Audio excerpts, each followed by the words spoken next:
आज हम CGPSC pre 2019 के पूछे गए महत्वपूर्ण प्रश्नों को पढ़ने वाले हैं, जो आपके एग्जाम की दृष्टि से अति महत्वपूर्ण है, जो कभी आने वाले एग्जाम के लिए बहुत ही यूजफुल हो सकते हैं। तो चलिए चलते हैं क्वेश्चन की ओर। दिए गए है प्रश्न, नवगठित विधानसभा में नियुक्त प्रोटेम स्पीकर श्री राम पुकार सिंह निर्वाचन क्षेत्र का प्रतिनिधित्व करते हैं। दिया गया है ऑप्शन कुनकुरी, धर्मजयगढ़, पत्थलगांव, नारायणपुर, और इनका सही ऑप्शन क्या रहेगा? इनका जो सही आंसर रहेगा ऑप्शन सा है पत्थलगांव। ठीक है, नवगठित विधानसभा में प्रोटेम स्पीकर श्री रामपुकार सिंह जो है पत्थलगांव विधानसभा क्षेत्र से निर्वाचित हुए थे। अगला प्रश्न है प्रश्न क्रमांक 27, नवगठित छत्तीसगढ़ विधानसभा का कौन सा सदस्य पूर्व में राजनीति विज्ञान का प्राध्यापक था?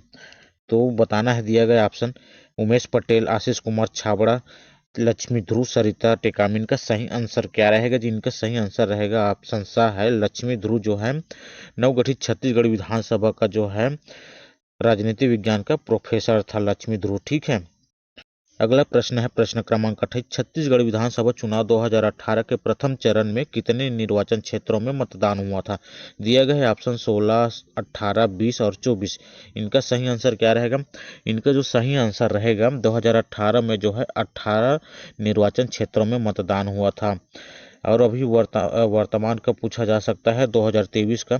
तो 2023 में जो है 2 चरणों में मतदान हुआ था, जिसमें प्रथम चरण में जो है 7 नवंबर 2023 को जो है मतदान हुआ, जिनमें जो है 20 सीटों पर प्रथम चरण में मतदान हुआ था, और 17 नवंबर को दूसरे चरण का मतदान हुआ 17 नवंबर को, जिनमें जो है 70 सीटों पर मतदान हुआ था। इसे याद रखिएगा। ठीक है, ये अभी वर्तमान में पूछे जा सकते हैं। अगला प्रश्न है प्रश्न क्रमांक 29, सितंबर 2018 में केंद्रीय मंत्रिमंडल ने छत्तीसगढ़ के किस नया ब्रॉड गेज विद्युतीकृत रेलवे लाइन को स्वीकृति प्रदान किया था? तो दिया गया है ऑप्शन अंबिकापुर, जसपुर, मनेन्द्रगढ़, दल्लीराजहरा, चिरमिरी और कटघोरा, डोंगरगढ़। इनका सही आंसर क्या रहेगा? तो इनका सही आंसर रहेगा ऑप्शन द है कटघोरा, डोंगरगढ़ को जो है गेज विद्युतीकृत रेल लाइन के लिए स्वीकृति प्रदान की गई थी, कटघोरा डोंगरगढ़ को। अगला प्रश्न है प्रश्न क्रमांक 30 है, 30 अक्टूबर 2018 में मंदिर हसौद रायपुर की किस महिला को भारत में मिस ट्रांस क्वीन की चुना गया था? मिस ट्रांस क्वीन के लिए किसे चुना गया था? दिया गया है ऑप्शन परिमा मांडिल, वीना सेंद्रे, मनकी बोथरे और सेल्बी। इनका सही आंसर क्या रहेगा? इनका सही आंसर रहेगा ऑप्शन बी, वीना सेंद्रे को जो है चुना गया था मिस ट्रांस क्वीन के रूप में 2018 में। भी अभी जो है सैनी सोनी को जो है चुना गया है, कब? 2020 में चुना गया है, सैनी सोनी को चुना गया है। इन्हें भी याद रख लिया, आपकी एग्जाम के लिए महत्वपूर्ण हो सकते हैं। ठीक है, अगला प्रश्न है प्रश्न क्रमांक 31, आनंदीबेन पटेल को शपथ किसने दिलाई थे, जिन्हें छत्तीसगढ़ राज्य के राज्यपाल का अतिरिक्त प्रभार दिया गया था? दिया गया है ऑप्शन न्यायमूर्ति अजय कुमार त्रिपाठी, न्यायमूर्ति प्रशांत मिश्रा, न्यायमूर्ति एम.एस. श्रीवास्तव, न्यायमूर्ति संजय के अग्रवाल। इनका सही आंसर क्या रहेगा? तो इनका सही आंसर रहेगा ऑप्शन ए, न्यायमूर्ति अजय कुमार त्रिपाठी। इसी ने जो है आनंदीबेन पटेल को शपथ दिलाई थी। ठीक है, और आनंदीबेन पटेल ने जो है भूपेश बघेल को जो है मुख्यमंत्री पद के लिए शपथ दिलाई थी। और अभी वर्तमान का पूछा जा सकता है, तो वर्तमान में जो है किसने जो है मुख्यमंत्री विष्णुदेव साय को शपथ दिलाई? तो याद रखना विश्वभूषण हरिचंदन ने शपथ दिलाई। ठीक है, अगला प्रश्न है प्रश्न क्रमांक 32, दिसंबर 2018 में छत्तीसगढ़ विधानसभा में कुल कितनी महिला विधायक निर्वाचित हुई हैं? तो 2018 में पूछा था कितनी महिला विधायक में चुनकर आई थी? तो याद रखना 13 महिलाएं जो है विधायक के रूप में चुनकर आई थी। और अभी वर्तमान में पूछा जा सकता है, तो 2023 में कितनी महिलाएं जो है विधायक के रूप में चुनकर आई है? तो 2023 में कहा जाए तो 18 हो गई है। ठीक है, 18 महिला जो है विधायक के रूप में निर्वाचित हुई है। अगला प्रश्न है प्रश्न क्रमांक 34, पर्यटन मंडल ने सितंबर 2018 में किस जिले में जो है छत्तीसगढ़ स्वदेश दर्शन योजना का उद्घाटन किया? दिया गया ऑप्शन रायपुर, जसपुर, धमतरी, दंतेवाड़ा। इनका सही आंसर क्या रहेगा? इनका जो सही आंसर रहेगा ऑप्शन सा है धमतरी। धमतरी में जो है उद्घाटन किया था छत्तीसगढ़ स्वदेश दर्शन योजना का। और इस योजना का उद्घाटन किसने किया था? इस योजना का उद्घाटन जो है केंद्रीय केंद्रीय पर्यटन मंत्री जो है के जे अल्फोंस ने किया था। के जे अल्फोंस ने जो है इसका उद्घाटन किया था। ठीक है। अगला प्रश्न है प्रश्न क्रमांक 35। छत्तीसगढ़ में ऊर्जा का मुख्य स्रोत कौन सा है? बताना है तापीय ऊर्जा, जल ऊर्जा, सोलर ऊर्जा और पवन ऊर्जा। इनका सही आंसर क्या रहेगा? इनका जो सही आंसर रहेगा ऑप्शन आ है तापीय ऊर्जा। तापीय ऊर्जा के लिए सबसे ज़्यादा किसका उपयोग किया जाता है? तो कोयला का उपयोग जो है सर्वाधिक किया जाता है। यह जो है सर्वाधिक कोरबा जिले में पाई जाती है। ठीक है। अगला प्रश्न है प्रश्न क्रमांक 36। वर्ष 2012-13 से वर्ष 2017-18 की अवधि में छत्तीसगढ़ राज्य के औद्योगिक आर्थिक वृद्धि दर को बढ़ाने में किस क्षेत्र का प्रमुख भूमिका रहा है? बताना है। दिया गया खनन एवं उत्खनन, विनिर्माण और विद्युत, गैस एवं जल आपूर्ति। और ऑप्शन द दिया गया निर्माण। तो इनका सही आंसर क्या रहेगा? तो इनका सही आंसर रहेगा ऑप्शन 7 द विद्युत, गैस एवं जल आपूर्ति। ठीक है। अगला प्रश्न है प्रश्न क्रमांक 37 दिया है। वर्ष 2016-17 में इस राज्य में खनिजों से प्राप्त राजस्व आय को अधिकतम करने में किस खनिज की महत्वपूर्ण भूमिका रही है? दिया गया है ऑप्शन कोयला, चूना पत्थर, लौह अयस्क और बॉक्साइट। इनका सही आंसर क्या रहेगा? तो इनका सही आंसर रहेगा आपका कोयला। कोयला जो है राजस्व आय अधिकतम करने में सबसे महत्वपूर्ण भूमिका निभाई है। ठीक है। अगला प्रश्न है प्रश्न क्रमांक 38 है। छत्तीसगढ़ राज्य के मड़वा, तेंदू, भाठा ताप विद्युत गृह जांजगीर चांपा की विद्युत उत्पादन क्षमता कितनी है? बताना है जांजगीर चांपा की विद्युत उत्पादन क्षमता कितनी है? तो इनका सही आंसर रहेगा ऑप्शन सा है 1000 मेगावाट है। जांजगीर चांपा की विद्युत उत्पादन क्षमता है 1000 मेगावाट। अगला प्रश्न है प्रश्न क्रमांक 39 है। छत्तीसगढ़ में दंतेश्वरी मैया सहकारी चीनी उत्पादक फैक्ट्री मर्यादित की स्थापना किस जिले में की गई है?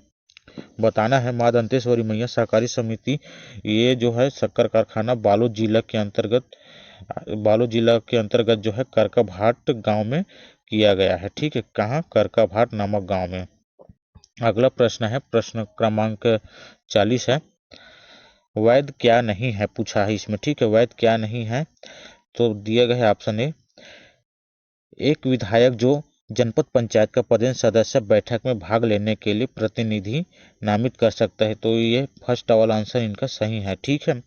वो प्रतिनिधि नामित कर सकते हैं। अगला है ऑप्शन दिया गया ब एक लोकसभा सदस्य जो जिला पंचायत का पदेन सदस्य है बैठक में भाग लेने के लिए प्रतिनिधि नामित कर सकता है।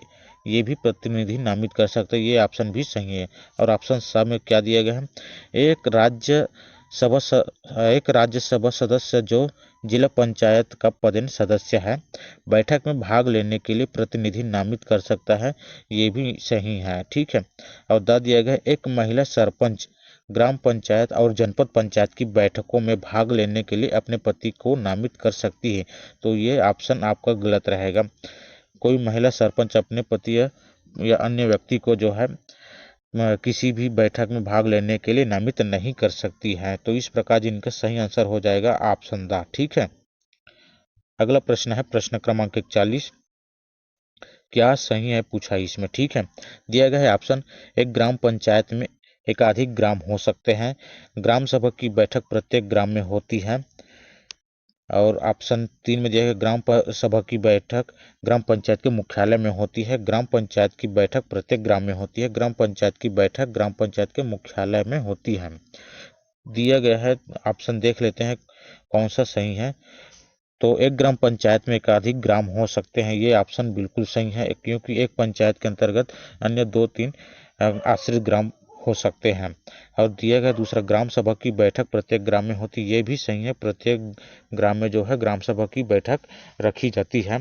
और ऑप्शन 3 में दिया गया है ग्राम सभा की बैठक ग्राम पंचायत के मुख्यालय में होती है। ये गलत है क्योंकि प्रत्येक ग्राम में तो ग्राम पंचायत नहीं होती है, इसलिए जो है ये ऑप्शन गलत हो जाएगा। ठीक है। क्योंकि आश्रित ग्राम में तो यही खुले स्थानों पर ग्राम सभा करनी होती है।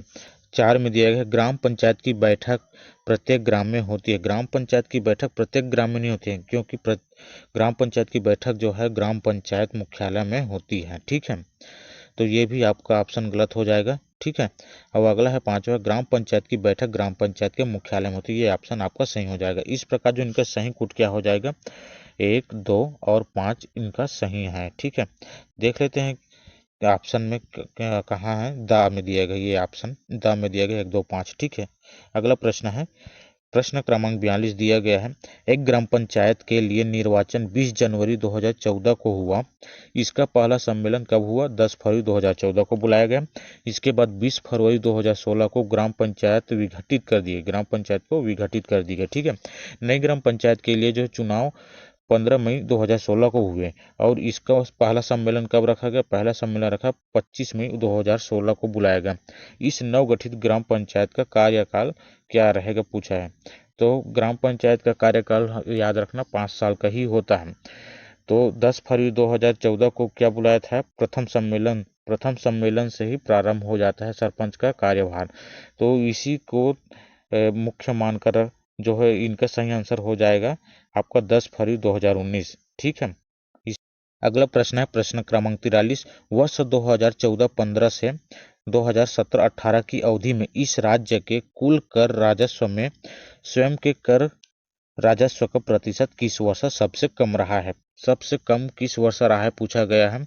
तो इनका सही आंसर रहा है 2014 से 2018 के बीच में पूछा है, तो इनका सही आंसर रहेगा आपका 2015-16 में जो है सबसे कम रहा। ठीक है, अगला प्रश्न है प्रश्न क्रमांक है 44, इनमें से कौन एक विशेष पिछड़ी जनजाति है? दिया गया ऑप्शन कंवर, हलवा और मुरिया, और ऑप्शन दिया गया इनमें से कोई नहीं। तो इनका सही आंसर क्या रहेगा? इनका सही आंसर रहेगा आपका ऑप्शन डी, इनमें से कोई नहीं।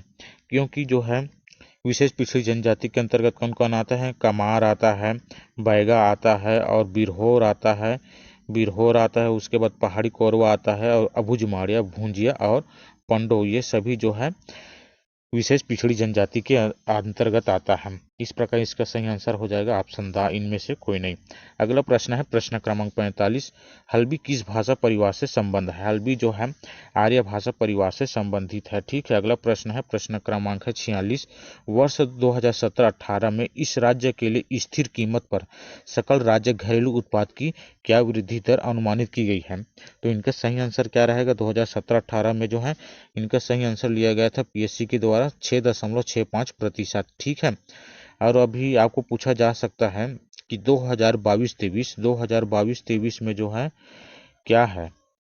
तो 2022-23 में इनका प्रतिशत जो रहेगा 7.2% रहेगा। ठीक है, और यही वर्ष 2023-24 के लिए क्या अनुमानित की गई है? तो 23-24 के लिए जो अनुमानित की गई है 7.3% अनुमानित की गई है। ठीक है, ये भी आपके एग्जाम के दृष्टि से महत्वपूर्ण हो सकते हैं, तो इन्हें याद रखना।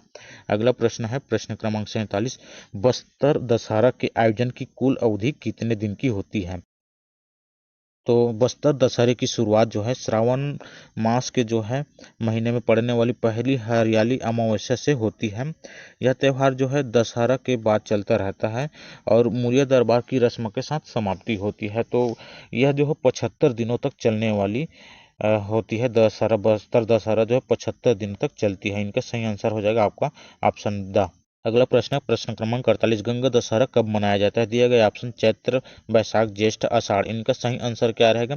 तो इनका सही आंसर रहेगा आपका ज्येष्ठ मास के शुक्ल पक्ष की 10वीं तिथि को। कब मनाया जाता है? 10वीं तिथि को है, ज्येष्ठ मास के शुक्ल पक्ष के 10वीं तिथि को मनाया जाता है और यह दान पुण्य की दृष्टि से विशेष महत्व रखता है। किसके लिए? दान पुण्य की दृष्टि से विशेष महत्व रखता है। अगला प्रश्न है प्रश्न क्रमांक 49, बड़े भजन का रामनवमी मेला किस माह में लगता है? बड़े भजन का रामनवमी मेला जो है किस माह में लगता है बताना है।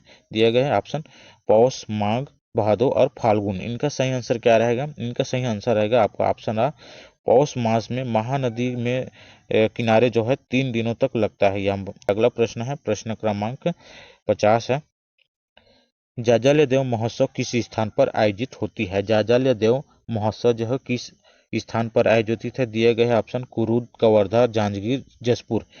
तो इनका सही आंसर हो जाएगा आपका ऑप्शन सा, जांजगीर। ठीक है, तो जाजाल्य देव द्वारा जो है जांजगीर नगर बसाया गया था। जाजाल्य देव द्वारा है जांजगीर नगर बसाए जाने के अवसर पर जो है जाजाल्य देव महोत्सव का आयोजन किया जाता है। इस प्रकार जो है मेरे द्वारा दी गई जानकारी आप लोगों को अच्छा लगा हो तो मेरे चैनल को सब्सक्राइब करें और अपने दोस्तों के साथ शेयर करें, साथ में लाइक करें। ठीक है।